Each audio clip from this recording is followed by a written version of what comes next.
actually is the lead play in our offense. We ask our YN or a tight end to open up somewhere between 6 feet and 9 feet, get an isolation with the linebacker. Tell the tackle to take the defensive end if he's over him. If he's not, to drive down on the first man to his inside. If the YN has the linebacker taken out, he cuts inside. If the YN has the linebacker in, he comes all the way around. If you look at this play, what we're trying to get is a seal here and a seal here. Try to run this play in the alley.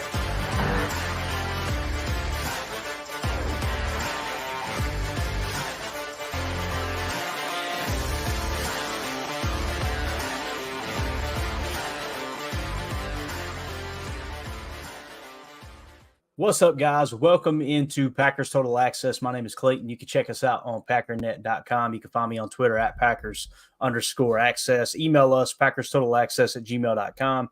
Text us, 865-658-5824. Join alongside Tim live in Green Bay for a little midday PTA. And, it's good to get in here and chat a little bit with you here, Tim. How you doing today? Man, doing great, man. I was pleased to see the text. That's awesome. Let's just jump in here and talk a little ball, right? Yeah, absolutely, man. Got some weather rolled through, so I got everything done early. Got out, done a couple estimates, and came home and cleaned up the property a bit here before the rain got heavy. Now it's time to talk a little football. So I love the just being flexible. You know what I mean? Being able to go, hey Tim, what are you doing right now, dude? Let's get on here and chat some ball. So and I'm over here like, Yeah, here we go. yeah, exactly right. Now Jacob's out there. He's shoveling snow, or so he says. So we'll just, I don't know. We'll choose to believe him, I guess you could say, Tim. And we won't talk about, what direction the chat steered in there when he mentioned shoveling snow again, but we'll keep that private. But Emilio, I don't know where Emilio's at. He's probably out there pretending like he's working. But he's digging a ditch somewhere, doing something. I don't know, man. It's raining pretty hard down there in Emilio's parts. So I think he might be fibbing a little bit. Nonetheless, he may jump in here in a second. But we got a bunch of news to really cover, man. We've got a signing here by the Green Bay Packers. We had Matt LaFleur down at the obviously at the owner meetings. He met with some of the media members. Matt Schneiden tweeted a video or two out, which was kind of cool. We got a new kickoff rule finally got approved. I'm excited about this one because it felt like last year the direction was going in. They're trying to phase out the kicking game. And I don't know how you feel, Tim, but I'm kind of a traditionalist, man. I want to keep the game as close to as what it's always been. So when you do a rule change that encourages more kickoffs or more kickoff returns, I should say, I'm willing to try it out. You know what I'm saying? Rather than just say, okay, we don't need kick returners anymore. Now, obviously, they're going to try to kick the ball through the end zone against Keyshawn. That'll continue to happen, I'm sure. But we'll break all that down. We got a cool video from the Pat McAfee show where he broke it down a few weeks ago. Some people are going, we've already seen that video. You may have, but I try not to cover stuff until it's official. You know what I mean, Tim? Because you could spend all this time talking about what the rule could be, couldn't be, and then it not even get passed, and you wasted that time, talking about something that didn't really apply. So it's kind of how I see that. But nonetheless, let's dive into what Matt LaFleur had to say earlier. It's just a quick clip about Josh Jacobs. It kind of goes hand in hand with what we talked about and how Josh Jacobs may be a little more of a factor in the passing game. But here was Matt LaFleur. Again, this video was tweeted out by Matt Schneiden. Make sure you hop on X and go give him a follow, obviously, if you aren't already, and retweet this video. Let's see what the coach had to say earlier. Might be a little bit low. I apologize. I've got it cranked as loud as we can go. Hopefully you can hear what he says. When you look at his body of work, his play style, his running style, I think he'll excel in whether we run outside zone, the gap schemes he's been super productive with. And I think, like I was telling these guys earlier, I think there's some things that we can do with him in the pass game as well, kind of get him out of the backfield. I think there's more to him in that regard. Look at Wes in the background doing his best to fake like he's paying attention right there. He's over there posting something right now. That's right. I'm taking notes. Anytime you catch somebody on their phone during a meeting. Yeah, I'm taking notes. I'm just taking notes. You want to show us those notes? No. No, he's definitely not trying to get a bid in on eBay right now. He's definitely not checking his OnlyFans account. I'm just kidding. Just kidding. Love Wes and Mike over at Packers.com, and they're awesome. I love that they've been there so long too, Tim. You kind of get used to people. It's like Larry McCarron. When Larry McCarron decides to retire, man, it's going to suck, Yeah. So, yeah. And, so there you go. Obviously, he's seeing Josh Jacobs the same way we are, and rightfully so. This is a guy that's going to most likely be a pretty big factor in the passing game too, Tim. And when you can kind of do exactly what Michael Lombardi talked about, you take the best of Aaron Jones, you take the best of A.J. Dillon, and you put them in the same back, it's pretty exciting, right? Oh, man, I'm looking forward to seeing Josh Jacobs in green and gold. This is going to be exciting. As much as we miss Aaron Jones for a multitude of reasons, I really feel like we are going to embrace Mr. Jacobs here in Green Bay, and it's going to be a heck of a ride in 24. So I'm looking forward to it. You could see, Tupac LaFleur left the bandana at home for the coaches meeting. He was as reserved as he could be, but, I think you can read between the lines there, and there's some excitement from Coach LaFleur there on this new weapon that he's got on offense. And, I'm as much as we're missing a lot of that leadership with Aaron Jones' departure, I think we're going to get a lot of it from, at least on the offensive side from Jordan Love. I think we're going to see him step up. And I think Josh Jacobs is going to step into this role and be a leader on this offense too. So a lot to be excited for here in Titletown. Obviously, it's going to be difficult to replace someone like Aaron Jones, but the fact that Goody went out and got Josh Jacobs, and again, he was a captain last year on the Raiders, says a lot. So you've got some leadership qualities, obviously, that's going to kind of step into the build. Not that it's going to be at the level of Aaron Jones. I think that's tough. He was just a leader in every sense of the word. And again, I'm going to say every time we talk about Aaron Jones, I can't wait till the day he retires so he can come back and we can retire him as a Packer. And obviously he'll be in the Packers Hall of Fame. There's no doubt about that. Someone who's overachieved his entire career. Wish it would have ended a little different, but unfortunately that's the business of football, Tim. Chris N in the chat says, love the impromptu go live. Awesome, Chris. Glad you enjoy it, buddy. I love that we try not to do things too formal on this channel too. If news breaks and we're available, then we're going to try to go live and hit you guys with little updates. So I enjoy these. Sometimes these end up being the best shows, Tim, for sure. Let's see. M. Smitty in the chat says, come on, Clayton. Emilio's hanging out in his cardboard fortress. I don't know if you've seen that picture that was floating around there. Oh, Tim's got it. Look at this. Look at this. Yeah.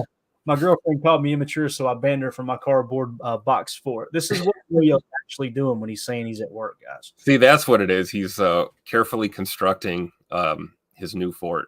For sure. Or building an addition to it, maybe. The question is, where is the race car bed inside that fortress? It's in there somewhere. Yeah. I wonder what wing, is it first floor, second floor, east wing? Is it by the watchtower? We'll have to ask Emilio. Guys, we're going to try to lean heavy on the chat. So if y'all do have like any questions, any comments, Tim, if you'll help patrol that for me. I've got a couple videos queued up here too about the new kickoff rule and all that good stuff. And then we can end it with a little bit of my draft board talk, which is really cool because as we ended the show last night, listeners started asking about specific players and where they were on my board.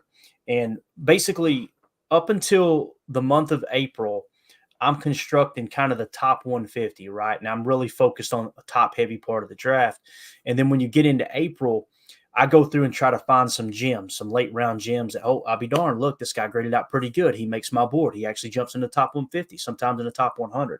One of them that the listeners mentioned, one of the two defensive linemen that the listeners / viewers mentioned last night, Tim, ended up being 91st on my big board, which is awesome. So it's so cool to have the chat kind of, be included in that whole process because you never know when you're going to stumble onto another Puka Nakua or someone like that, right?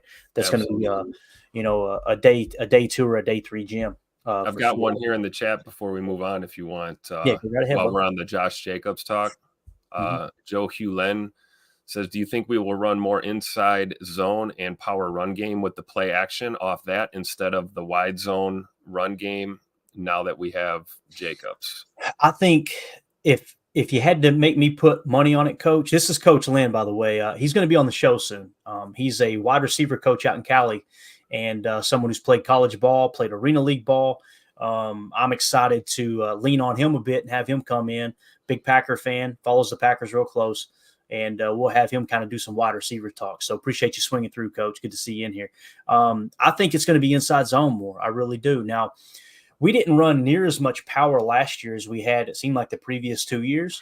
And the other thing, too, is it's kind of like we got away from the wide zone a bit, too. We started the season off running a whole lot of split flow, right, which is technically inside zone, but you've got a sifter coming across. Teams weren't biting on it. We got away from it and went to traditional zone, a little bit of duo mixed in. 2 years ago, we ran a ton of duo, Tim. We didn't hardly run any last year, to the best of my knowledge. We did lean on the pin and pull down the stretch, which you've seen some bangers get ripped off, obviously, man. It's awesome. So, especially late in the year, for sure. Absolutely. Yeah, so to answer your question, Coach, I think there's going to be a ton more inside zone. I do. I would like to see a little more power, too. The thing is, we have definitely it's what we refer to as charged up, right? We haven't used it as often, so you might be able to catch teams off guard and grab a gap from them, steal a gap, as they say. So I'm excited to see that. But yeah, Josh Jacobs, that's the thing about Aaron Jones. He could run between the tackles, but he was really, really good at that outside stretch, one cut, go, then cut back across the grain and gain a lot. Not that Josh Jacobs can't do that, but now, if you go pull his 2022 tape, he being Josh Jacobs, the patience he shows him, I'm telling you, immediately I went back several years ago to Le'Veon Bell before he decided he was going to be a rapper. When he was a really good running back in the NFL, took a year or two off, kind of betting on himself. Obviously, he lost that bet, but he was just so patient. He would get the ball, and it was just like he was just, wait, bang, hit it. Aaron Jones is more of a jump out there, find a gap, cut back across the grain, cut back across the grain, and you're off to the races. Josh Jacobs is just a patient, calm, bang, hit the hole, right? So, yeah. And Coach Lynn says, I agree, go 12 personnel and heavy play action, especially inside zone play action, because you're going to get those backers to really, really hug up. And if Josh Jacobs returns to the 2022 form, teams are going to be forced to load the box a bit. Now, think of a healthy Christian Watson on the outside. Let's say you are in 12 personnel. You could even attach Tucker Kraft. You could flex Musgrave out to the boundary, have, whether it's Dobby or it's, Dontavian Wicks or Jaden Reed. And this is giving your 11 personnel a breather, right? You could still flex it out to essentially you've got 3 wide receiver tops with Luke Musgrave being so versatile.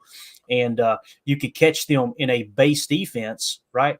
But you're flexing the tight end out. Now they've got to decide, do we walk a backer out or do we bring a spur safety up to cover the tight end? And whatever that adjustment is, it doesn't matter because you could smack them with weak side run. You do that 2 or 3 times in the first half, Tim, and then you go a little inside zone play action set and pop that thing over the top to Christian Watson. It's game on, man. Absolutely. Yep. Ron Sample in the chat says, yes, play action should be lethal. You gotta establish it early and often, right? And I know there's many teams that will use the pass to set up the run now. And I think that's something that's been going on for quite some time, but it's just all about timing, right? And matchup nightmares, like Coach Lynn says. The big thing too is, like Coach LaFleur says all the time, is marrying up the run with the pass. Everything has to look the same. And that's the beautiful thing about zone run is whether you're running or you're passing off a play action, it looks exactly the same because the offensive line they're moving as if it's a zone run. So, yeah. Cody in the chat says, I think this year Wicks is going to step it up and still be the most open receiver at least 65% of the time, Tim.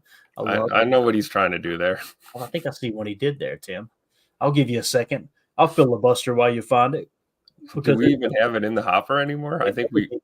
If Jacob somehow removed that, he is banned from the show. I'm just going to tell you right now. Oh, wait, there it is. 65%. 65%. That's what we. There you go. Yeah, Wicks is. I started saying it last year. I'm like, man, when he started getting significant time on the field, this guy feels like he's the number one receiver. And I know there's a select group that are rolling their eyes and they may prove me wrong. We may come out this year and Wicks takes a huge step back, but the separation he was creating, you see the videos he's posting, Tim. This dude's taking care of his body. He's working on his craft. And he's a dude, like Jacob had pointed out, that I think one of the reasons he fell in the draft was he was kind of looking at basketball a little bit. You know, they say he's a really good basketball player as well when he finally chose football, and now he's all in. Man, that dude was just unbelievable. You don't realize how big he is either until you see him out there working out. This dude has broad shoulders. He is not going to be bullied at the line. It's one thing to have elite feet like that, kind of like how Tay Adams had. But then when you got the upper body to fight through a jam, if someone does come up and try to knock you off your mark, it could be huge, man. So especially when you're a young receiver and you've got that drive and that work ethic on top of it, man. Absolutely. I mean, you know, he's got a lot of talent, but that work ethic, it's almost like he hasn't stopped. You know, these guys cleaned out their lockers after that 49er debacle, and he just went to work. And he's not the only one. There's a lot of our Packers out there putting in that extra work rather than taking the extra vacation time. So you got to love it. It's exactly what Preston Smith talked about, championship offseason. You want to win a title, you want to bring Lombardi home, you've got to be a champion on and off the field, preseason, off season, during the season, postseason, all the time. And that's what the greats do. You know, Wicks has talked about his affinity for Devontae Adams and how he's looked up to Devontae and tried to model his game after Tay Adams, and it's showing already. So a lot to be excited about in year 2. Yeah, and he made those comments too, Tim, before he was even drafted by the Packers. Yep. You know, that really says a lot. Sometimes it's, okay, well, he's just kind of playing to the hometown crowd. No, he was saying that during the draft process for sure. Yeah, I'm excited to see what he does this year. Jake Shavink in the chat, good to see you, buddy. He says Wicks is wide receiver 1 and it doesn't feel close. I'm glad somebody else feels like that. It's SKL, you know, goes by Relax on Twitter. Same way. He was screaming it all the way back to like October last year. He was seeing it too. So, yeah, I think we got one there. Bubba One in the chat says to create mismatches, I would like to see a package of 13 personnel. Bubba, if you had said that 2 years ago, I would have rolled my eyes. But to see how Kansas City implemented 13 personnel was so cool, man. I think it could be, and again, it's a copycat league, right? That could be something we could see on the rise. And the problem is we got to take a couple of these receivers off the field to get to 13 personnel. And I don't like the idea of Tay Wicks and Jaden Reed standing on the sideline. But again, at the right time and to use it with, use it in moderation, as they say, it could be huge, man. It could, especially if you start coming out 13 personnel and you're just smacking a defense in the mouth. Because when you send 13 out there, they got to make a decision. Do we just stay in base or do we go to one of our goal line sets, right? Because you can play a goal line set where you got multiple backers, multiple DBs. I know with Bill Belichick's Red 2 defense and something that Nick Saban took to Alabama with him, they would utilize extra DBs in a goal line set as opposed to linebackers. So if you come out and show 13 personnel, one thing that you're going to be able to do is you're going to be able to catch your opponents a little bit off guard because Green Bay hasn't shown 13 much, if at all. I can't remember one time last year we were in 13 set. And even on face value, if you're a defender and you see 13 personnel out there, your gut's got to be telling you run. Your gut's got to be telling you something short. And, we know we've got tight ends that can stretch the field. So, I mean, you talk about mismatches and matchup nightmares. I'd love to see a defense adjust into a goal line type front, go heavy, and then just get lit up over the top with, Tuck Norris or the Luke Ness monster, either one of those weapons we have at tight end. Not to mention whoever else we're going to bring in. There's still a chance that Goody might take somebody in this draft too. And, we continue to build at that position. Yeah, I would not be surprised one bit, man. I really wouldn't. Jason in the chat says Watson will come back now they feel they have his hamstring issues under control. If he gets healthy and we see what we've seen down the stretch there in that 2-game span when he was, I think the only point in the season that he was healthy, man, the thought of him being able to high point that ball against the Chiefs, ironically, right, and be able to kind of work the deep part of the field with Wicks and Reed underneath. It's what's so cool about this offense being a legit top 10 offense is, if you want to come out in 10 personnel, I'm not going to argue with it, meaning 1 running back and 4 wide receivers, no tight ends. If you want to come out in 13 personnel, 1 running back, 3 tight ends, I'm not going to argue with it. I think you'll see the majority of the time 11 personnel because it fits the roster. It's also where the league is right now from a holistic standpoint, if you will. So I think that you're just going to create more and more versatility. as you put more things on tape for other teams. Because you got to understand they're looking at the tape from last year and they're going to go, okay, Green Bay stays in 11 a ton of the time, right? All right, let's really practice our nickel defense this week, okay? Yep. And Coach Lennon here, I'm sure he can attest to this. Being on coaching staff for so long, like you spend the whole week preparing for one look, not necessarily one look, but it's typically there's one unit that's on the field a lot in the practice. Okay, yeah, this is what we're going to be in the majority of the time. And you come out on Sunday and you're in 12 or 13 personnel. You're kind of like, well, our base defense is underprepared this week because we worked on nickel so much, Yep. And it's all because they're watching the tape. And that's the cat and mouse game that is the NFL. Yeah. And like a staple of LaFleur's offense has always been, we can run well out of a pass set and we can pass well out of a run set. Absolutely. Which just adds to that deception.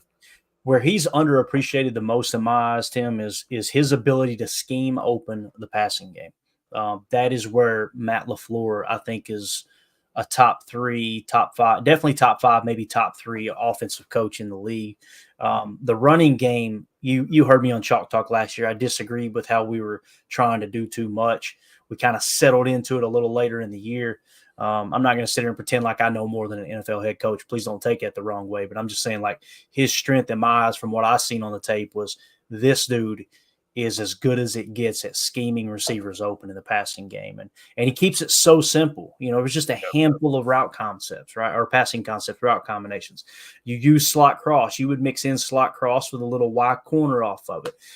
You would work the angle route, what they refer to as kind of a Texas concept there with Aaron. Like, he was in his bag all year long. He wanted to set up the T lead swing pass so many times, but Jordan wasn't getting to it in time.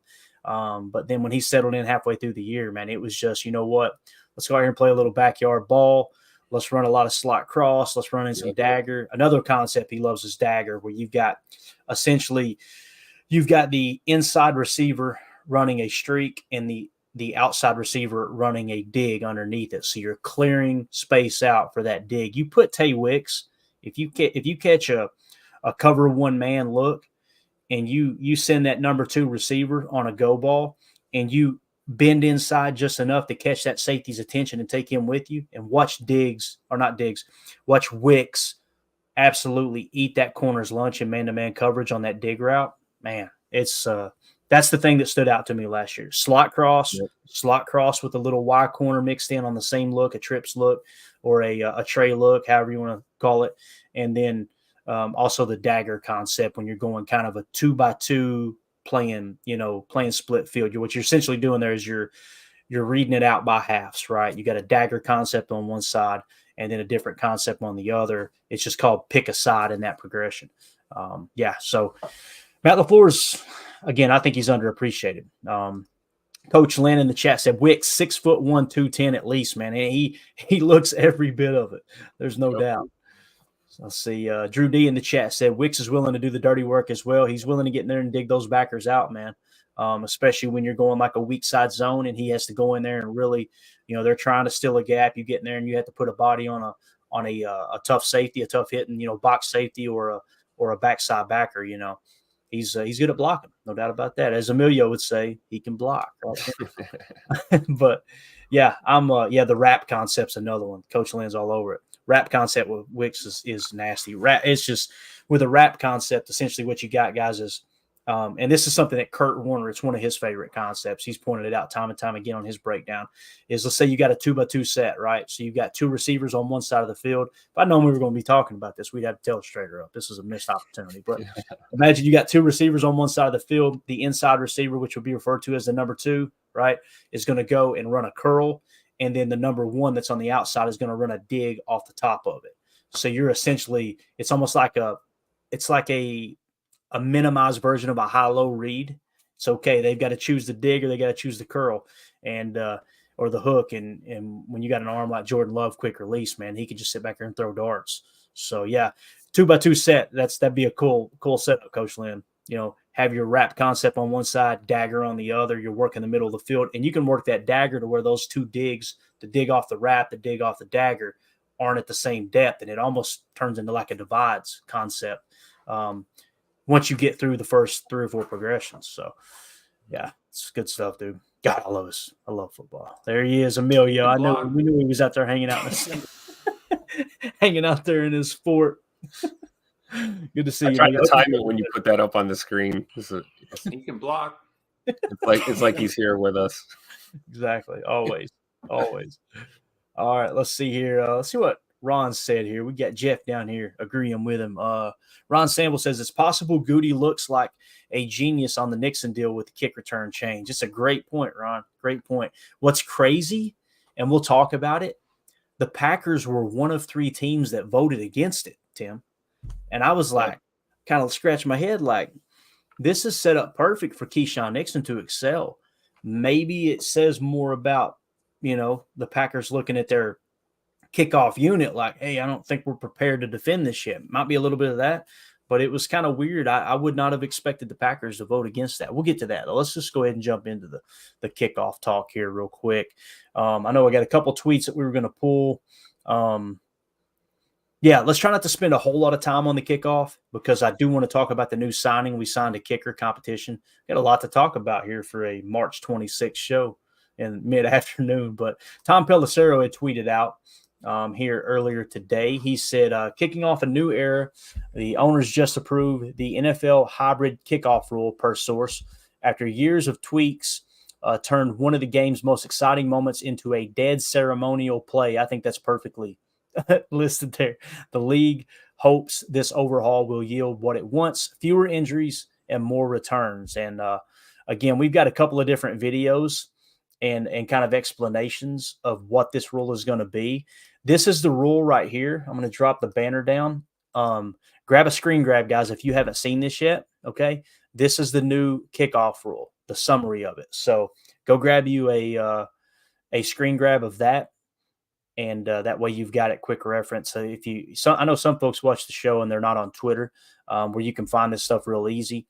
I understand and respect the fact that you're not on Twitter because it does get toxic, but just screen grab that right there and you've got the new rule. We're not going to read the entire thing because we don't want to bore the audience to death. But again, there is the new kickoff rule. Now, like we said, the Packers actually voted against it, which was really odd. This was Sportskeeda Pro Football at SK Pro Football, to give them credit. They tweeted out, the NFL has approved the new kickoff rule change. 29 of the 32 teams voted in favor, while the 3 dissenters were the Packers, the Niners, and the Raiders. Okay. And that comes in via Albert Breer. It's just interesting that the Packers did shoot it down. Now, we got a quick video here from the Pat McAfee show from several weeks ago where he and another gentleman break down the new rule. Okay. So understand this may get hit with a copyright. If it does, the stream will come back up because we are allowed to use it. It's just got to detect it and all that good stuff. So if the stream goes down, just hop right back in. And so this was on the Pat McAfee show, and you can find it on his Twitter page where he had tweeted it out. No one better to break it down than Pat McAfee, someone who, as PFF referred to, I think is the best punter. I think he was the punter of the decade when he played, according to PFF. Just a phenomenal special teams guy, one of the best tackling punters you'll ever see in your life. But anyway, here is his kind of segment here with an expert talking about the rule change. Hopefully, if you don't have time to read the entire rule change, you'll come away with a better understanding of exactly how it works. To the kicking now. The ball. I want to say this. Anytime Pat shares, there's a chance there's some language. Okay, so be prepared if you got kids in the room, because we can't control that, obviously. All right, so again, here we go with the Pat McAfee show breaking down the rule change. Has to land in the landing zone, and nobody on the field will move other than the returners and the kicker until the ball touches something, whether that's a returner catching it or the ball hitting the ground in the landing zone. Then the play will officially start for the 10 and 9 people that are blocking around the neutral zone. If the ball is kicked into the end zone as a touchback on the fly, the return team will get the ball at the 35. If you kick it and it doesn't make it to the landing zone, or you kick it out of bounds, returning team gets the ball at the 40. That's 1 first down away with some kickers from points. So it's a massive penalty. So what is being encouraged here is kick the ball into the landing zone as soon as the returner gets it. Probably want to land that within the 5. Okay, you probably want to land that within the 5, because if you land it at the 19, returner gets a full running start on that before anybody has moved. And then, boom, we just have standard kickoff rules. No double teams, no wedges, no blind sides, right, Coach? Well, the guys in the setup zone, Pat, they can be a part of a double team. The only guy that can't be a part of a double team is the guy in the back, the off returner that doesn't get the ball. He can't come clean anybody up. He can't be part of any double teams. But the guys in the setup zone, those 9 players, they can, just like currently, they can be part of a double team. Okay, going to have to be quick to set that up. I mean, that is going to be difficult with everybody being right on top of you already. This is a take off the XFL. I believe there's a couple things that are different. Speaking of different, onside kick rules. Well, those only can happen in the fourth quarter for the team that is down, and they have to deem that they're doing an onside kick, in which the setup will go back to what it currently is, and you have to kick an onside kick in that particular rep. Only in the fourth quarter, losing team beforehand have to say we're doing an onside kick. Proper? Is that right? That's correct. And then the ball's going to have to be touched in that setup zone area. So basically, the kickoff team be the same exact rules as it is now, but you can't. What you couldn't do is you couldn't declare an onside kick and then kick the ball deep. That'll be an unsportsmanlike. So that ball's got to be touched in that 25-yard area, which is where all the onside kicks are touched right now anyway. So really no change, no big difference to that part. Okay, because I had that question because I have a couple onside kicks that I have kicked. Like here's one against the Tennessee Titans where I hit it a little fat so it goes a little deeper, but that ball's recovered 25 yards down the field there at the 40, So in my head, at the beginning of the fourth quarter, we're going to deem that we're going to do an onside kick, but we need a 20-yard, 25-yard onside kick here as opposed to one that we're trying to get it to 10, 11 yards. I was immediately trying to game this. I was immediately like, all right, if these are the rules, I'm going to try to game this thing as much as possible. You already thought about that because all you assholes were doing the same thing. Yes, that is what happened. Yeah, no question. What we don't want is a team that's trailing. Want to give them the opportunity, obviously, to recover the onside kick, but at the same time, we don't want a team to declare an onside kick and then kick the ball deep. So that would be an unsportsmanlike. So you have a 25-yard area to work with. That ball's got to be touched in that area, which we think is extreme, which is fair. Oh my goodness! Just get rid of the onside kick already. My gosh! I mean, Clayton. I think Bill Clinton was president the last time I saw an onside kick recovered in the National Football League. And now it's just, I don't know. Just get rid of it. Figure something else out. I think you're on mute, Clayton. Yeah, I'm over here laughing. I'm glad I was on mute because you were cracking me up. But yeah, it's so true, man. It's like you never see them recover them, right? Seemed like it was more often in the 90s. When I was a kid, I remember they would recover them all the time. But wasn't that exciting though, too? Like in a crunch time, you're like, oh, there is a chance they could recover that. Now you're like, oh, they're trying an onside kick. Ha ha ha. It's so true, man.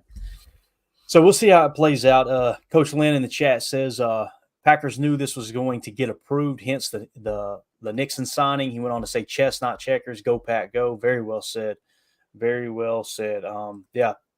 Prince in the chat. Sean Payton most affected. Adios. Surprise onside kick. It's pretty much out the window now, right? Yep. So, yeah, John Smith says, yeah, Super Bowl onside kick and the Saints win. It's so true, man. So true. Yeah. The surprise onside kick was that was so interesting in that Super Bowl. I remember going, man, I can't repeat what I said watching the game, but it was referring to Sean Payton's manhood. I do know that. But here's a quick glimpse of what the new kickoff will look like. It's nothing glamorous, okay? But this will just kind of show you what it's going to look like as far as where guys are lined up here. I'm going to pause it for a second. You can kind of see how it's set up here. Let's go full screen for just a second. See how far the kicker is, right? Where he's at. And you see where everyone's lined up. Notice they don't move until the returner catches the ball, okay? So here we go. Let's roll the tape. And just to kind of give you guys an idea, you see everybody staying put, right? And then he catches. Now we can take off, right? And there was a lot of reverse plays and stuff last year too that you could see in this league where they were in the XFL where they were doing this kickoff. So again, just to kind of give you a glimpse, it looks weird, Tim. It looks really weird, but if it means more explosion and we got the best kick returner in the game, man, sign me up. So. There you go. Let's see. Someone was asking about Let's see. Someone was asking about the signing here. So Turtle says, thoughts on the new kicker signing, Clayton? Let's jump into that real quick, Tim. We're at the 34-minute mark. We should have plenty of time to cover it. Thank you, So Turtles, for bringing that up and bringing us full circle here. So the Packers have signed Greg Joseph, okay? Ian Rappaport tweets out it's a 1-year deal worth up to $1.295 million. And he had quote tweeted Brett Tesler, who is the agent of Greg Joseph. He said, the Green Bay Packers are signing my client, Greg Joseph, who kicked for the Minnesota Vikings the past 3 seasons, holds the NFL record for game winners in a season with 5. Vikings record for longest field goal is 61 yards, and led the NFL in touchback percentage in 21.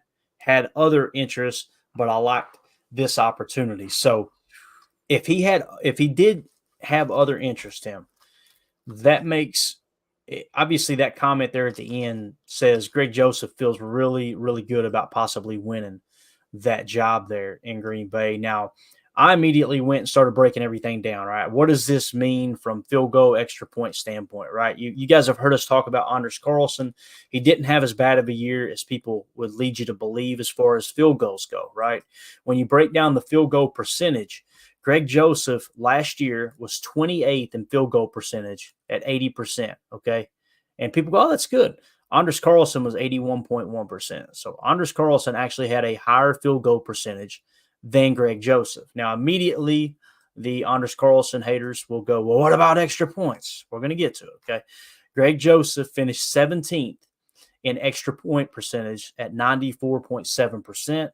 Anders Carlson finished 25th at 87.2%. So essentially what you've got here, Tim, is Greg Joseph is better at kicking extra points. Anders Carlson is better at hitting field goals. But you do have to mention the fact that he holds the NFL record for game winners in a season. There's something to be said for that, right, Tim, with the game on the line, and you can hit a big-time kick, right, man? The word that comes to mind is clutch, and that's what we did not see. You could say a lot of things about Anders Carlson last year. Clutch would not be something you would say about him, and to be expected for a rookie kicker, right? Absolutely. And I love this signing personally. I've been a huge proponent. You can go back, check our pods. I've been saying this for months.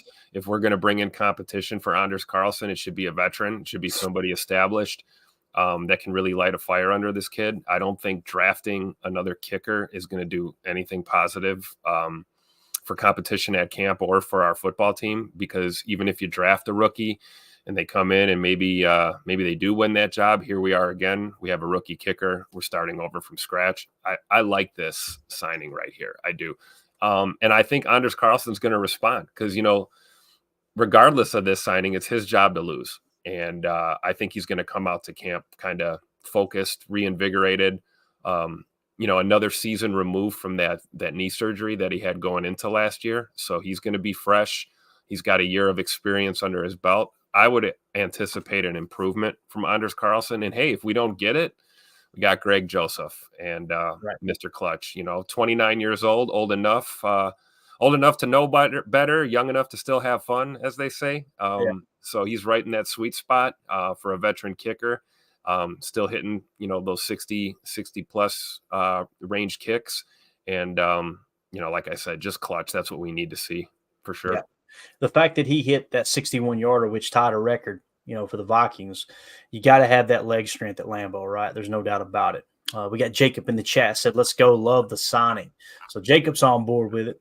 Hit him with one of those here you goes, Tim. I know Jacob loves to hear that while he's out there shoveling that snow on the go. You know what I'm saying? I think he would want to hear that he's he has a possum in a dumpster. I love it.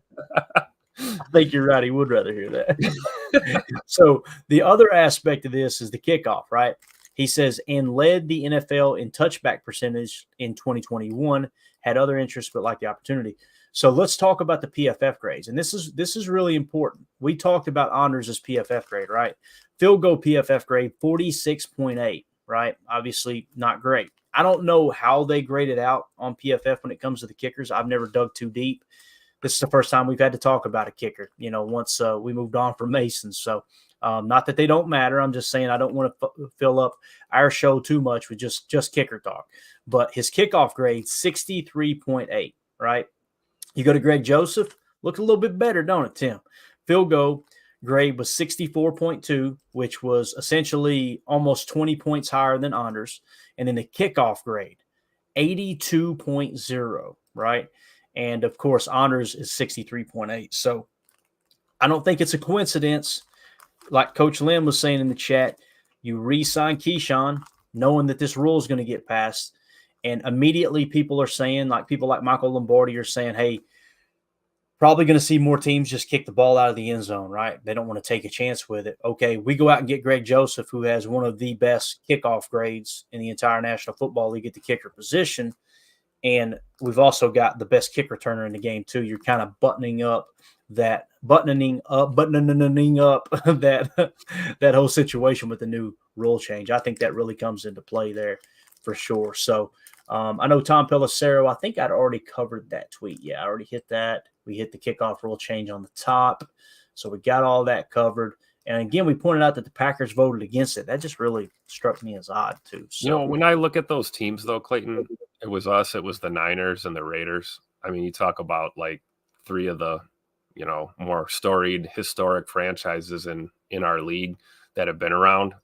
So it doesn't surprise me that, we were a little resistant to change of any kind. And I think that might speak to more of what it was, is because that's kind of my position. I don't hate this rule change, certainly not as much as I hate the hip drop rule change.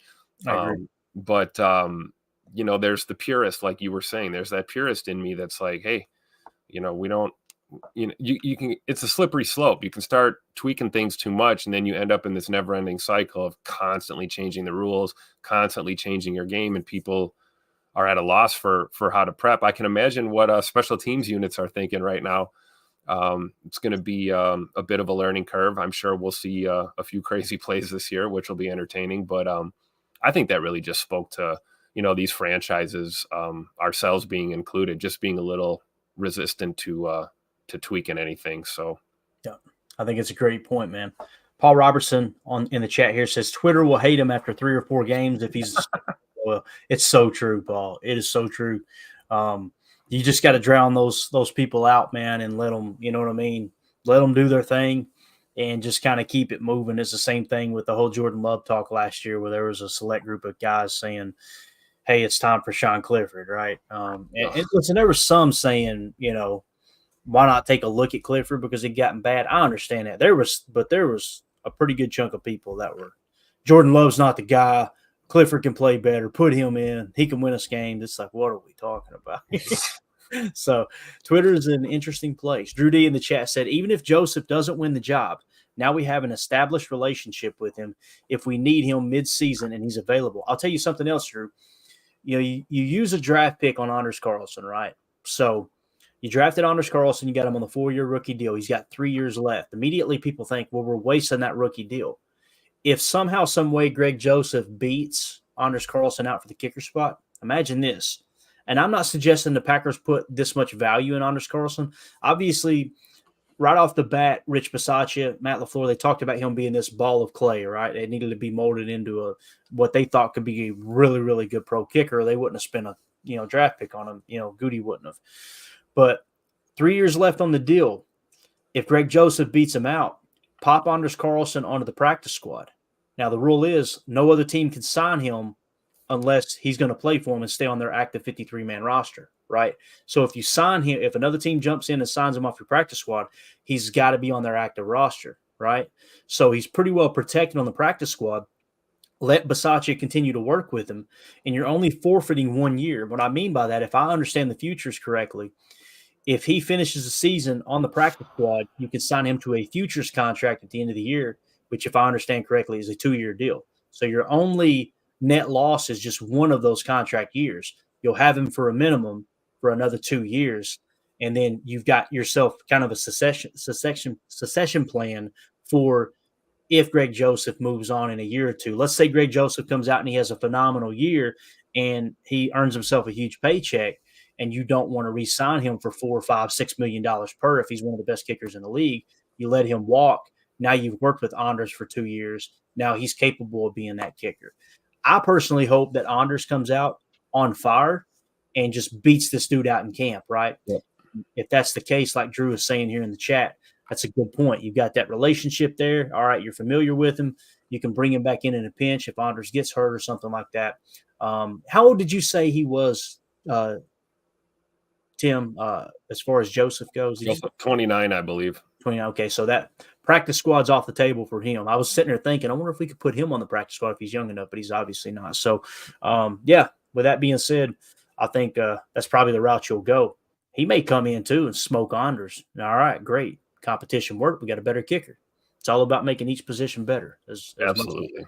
So, yeah, that always bothered me. It bothers me at quarterback to this day that it's like if you spend high draft capital on a player or you're paying them a lot of money, you can't – it's like you can't even mention that, no, there's a competition there. I think that's something that the 49ers did well is it would have been real easy for Kyle Shanahan to say, nope, Jimmy G's our guy. We're not going to go get Trey Lance. Nope, Trey Lance is the guy because we spent all this draft capital. There's no way we're playing Brock Purdy. He just stepped back and said the best player is going to make it on the field, and I think it paid off. I think Brock Purdy was one of the best quarterbacks in the league last year. So, yeah, there you go. Let's see. Ron Sanville in the chat asking a tough question says, what is the story on the only hip drop is a rotational hip drop and not all of them? Ron, Bub, I wish I could answer that for you. But I'm just telling you, this is going to be a mess. It's going to be – it's all going to be judgment calls by the official, right? There's some people – how people, those go, right? Oh, my God, man. There's some people that give me hope, like Tom Pelissero, and he's at the owners' meetings. He's behind closed doors with the owners and everything, and he's hearing what's being said. Just reading between the lines of some of his comments, like on the McAfee show yesterday, he gives me hope that it's going to be more of fines than penalties. Like they're going to reevaluate the tape throughout the season. And, okay, it's these teams that are teaching it, because that's the rumor right now. The rumor is there's some coaches that are teaching their defensive players. When you tackle them, don't be afraid to try to land on their ankle and hurt them. I don't like that. If that's the case. Nobody wants dirty football. That's dirty football.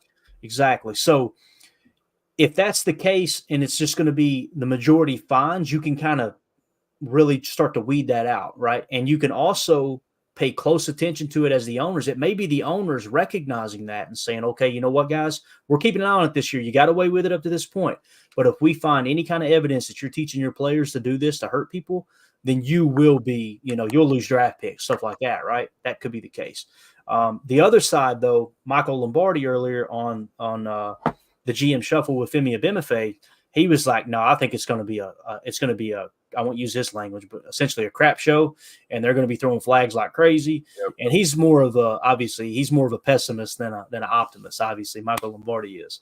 I enjoy his content. I know I'm probably in the minority there, but hopefully Tom Pelissero has heard something to kind of give us that hope that, look, let's try to get the intentional stuff out of the game as quick as possible and do it by fining, rather than it being the fourth quarter, Tim, and somebody getting a huge penalty up because they just simply made a tackle, We talked about that learning curve with the heads up and the roughing the passers, those kind of rules, how it affected, a lot of linebackers, D linemen, basically anybody rushing the quarterback.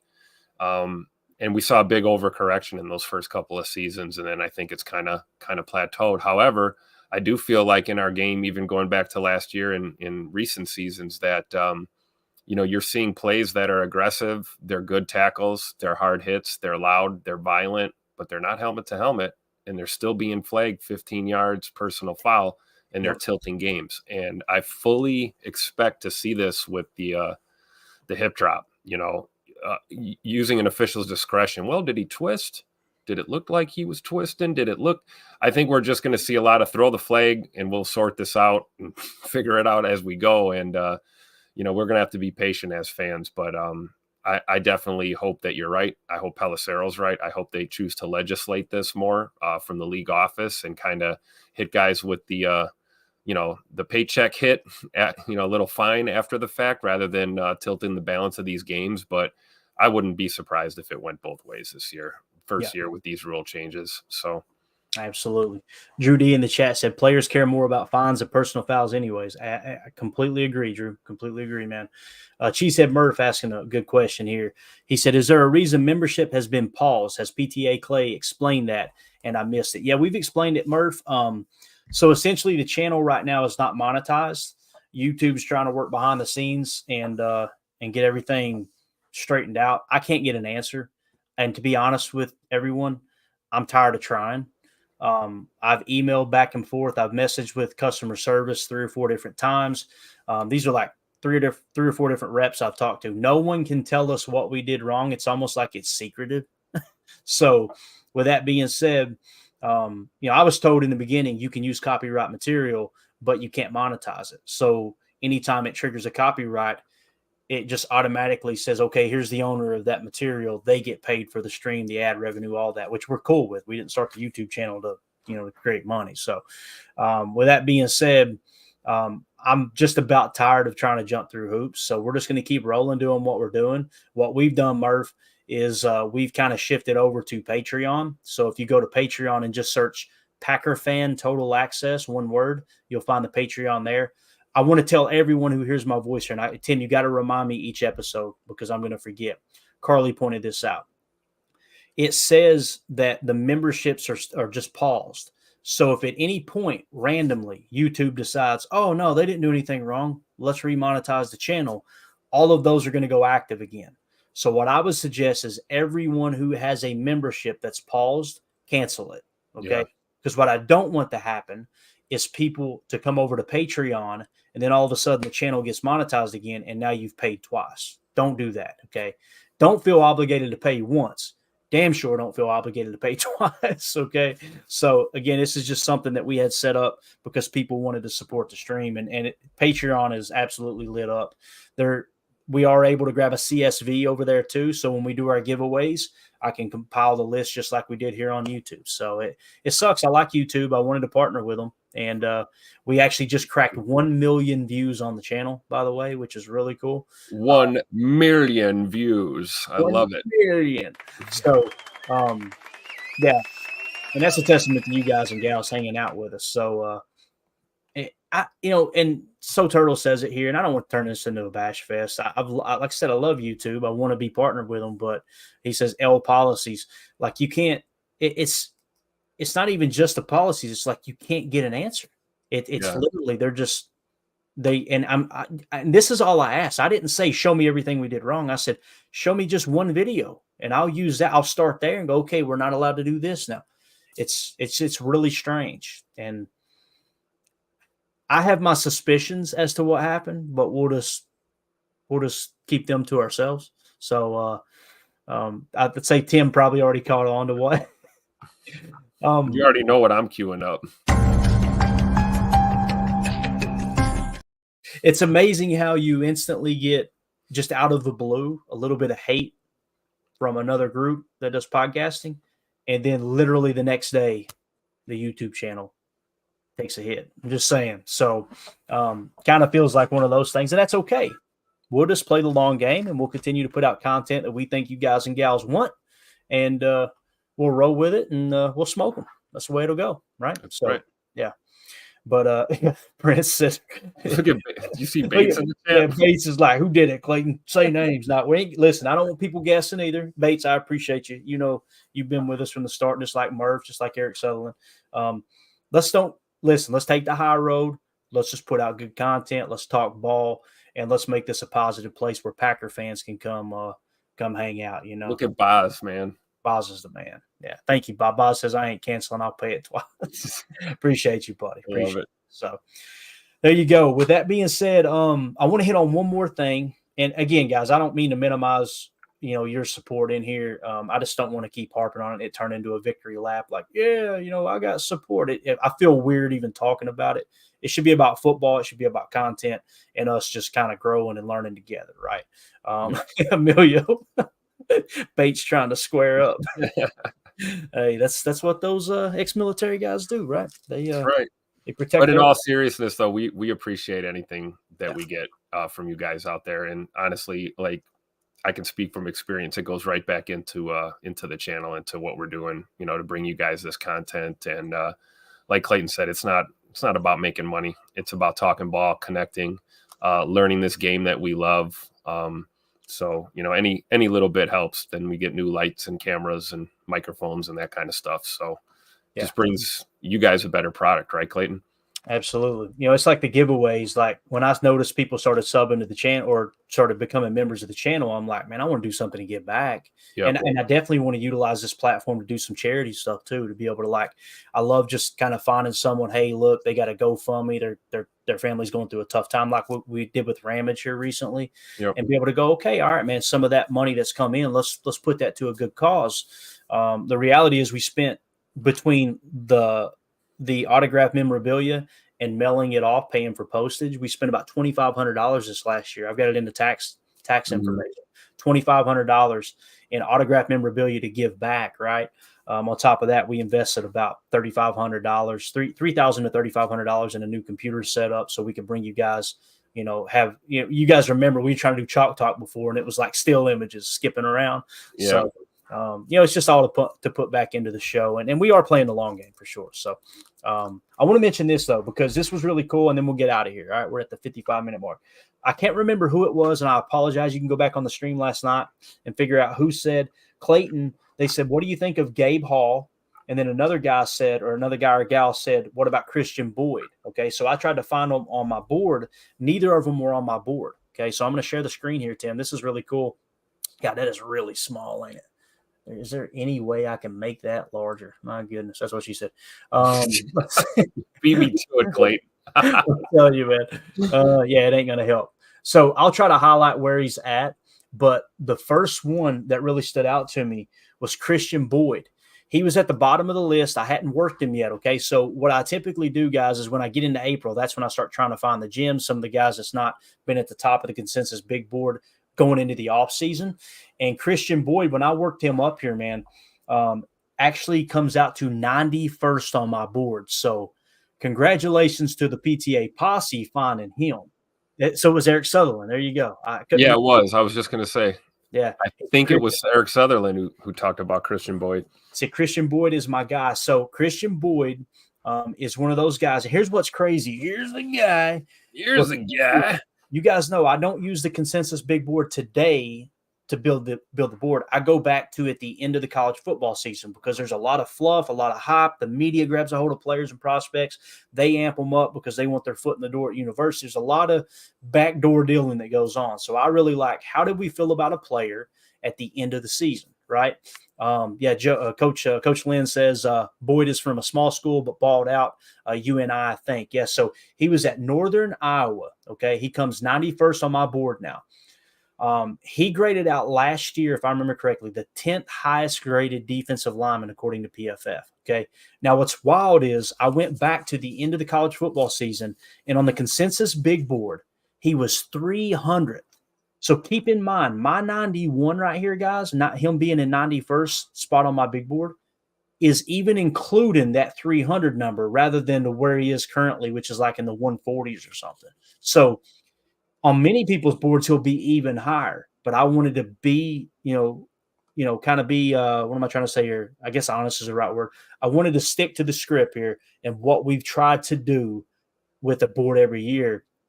And that drags him down a bit, and he's still 91st. So Christian Boyd might be one of those guys that, and if you look at, Tim, if you look at the consensus big board and how he's changed, it's like this, arrow up.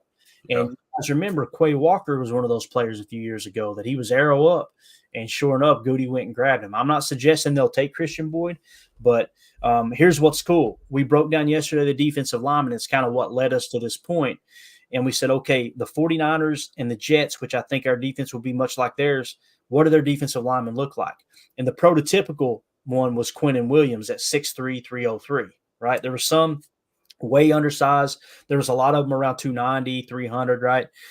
Christian Boyd, 6'4", 317 pounds, Tim. This dude is like perfect. You got 2 inches more height than what is kind of required, if you will. And now his stock is going up, and as a player that you probably, again, He leapfrogged Brandon Dorless and Michael Hall Jr. on my big board. And both of those guys, by the way, 6'2", 280, 6'3", 190. They've got the height, but a little bit light.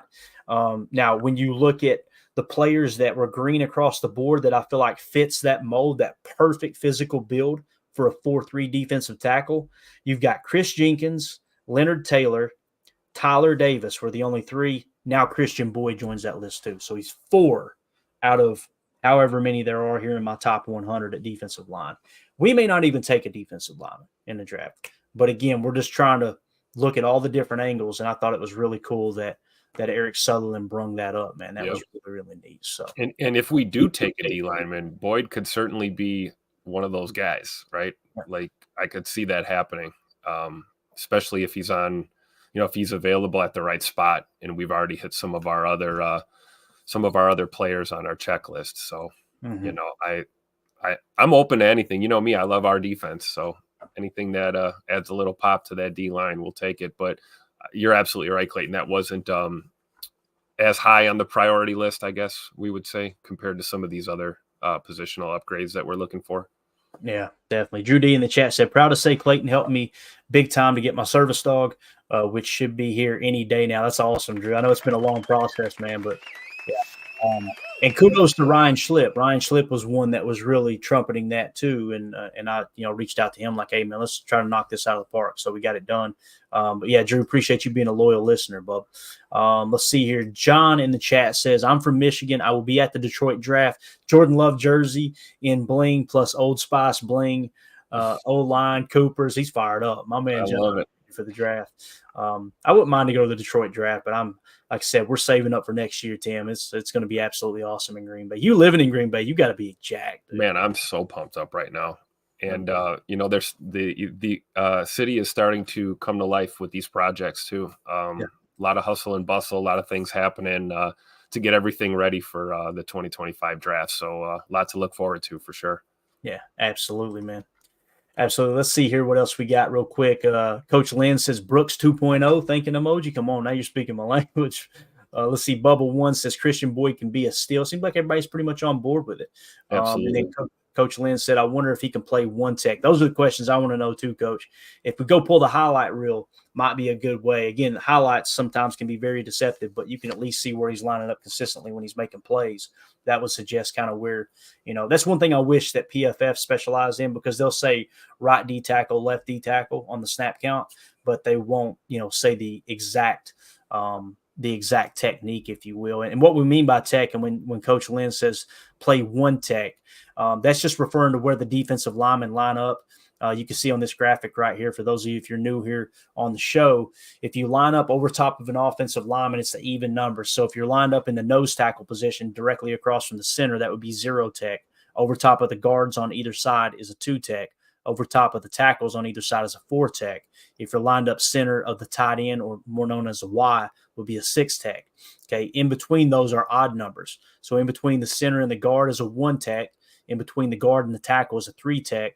In between the tackle and the Y is a 5 tech, unless you're on the inside shoulder of a Y or one of the offensive linemen. In that case, it would be referred to as if you're over top of the inside shoulder of the guard, it would be a 2I. The inside shoulder of a tackle will be a 4I. The inside shoulder of the Y would be a 6I. So when you hear us say there's someone who can play a 3 tech, there's someone who can play a 1 tech, they can play nose or play 0. That's what we're referring to there. So, I would like to know if he could play 1 tech too, Coach Lynn, because he's got the body for it, man. 6'4", 317 is pretty impressive. So I'm excited to dig into him a little bit more there as far as the tape and everything, and see if that's something that might be a potential match for the Packers. The other guy that was mentioned was Gabe Hall. He comes in at 185. And I know you guys can't see this very well, but Gabe Hall is going to hit at 185 on my board down there, as you can see the cursor right here. He was the 338th ranked defensive lineman in 2022. This year, he's 290 on PFF's big board. The consensus big board had him at 172 at the end of the college football season. And then the 33rd team has him at 171.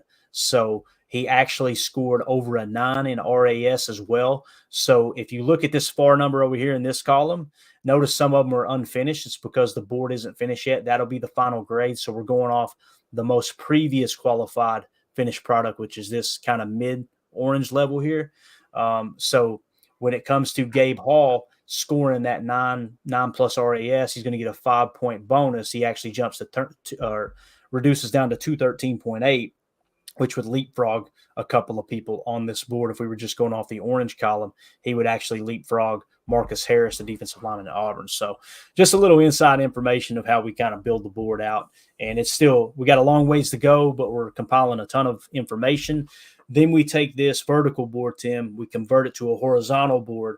The goal is to try to get the image crisp enough that I can just print one off that's going to be, about 3 foot long by, say, about 16 inches tall.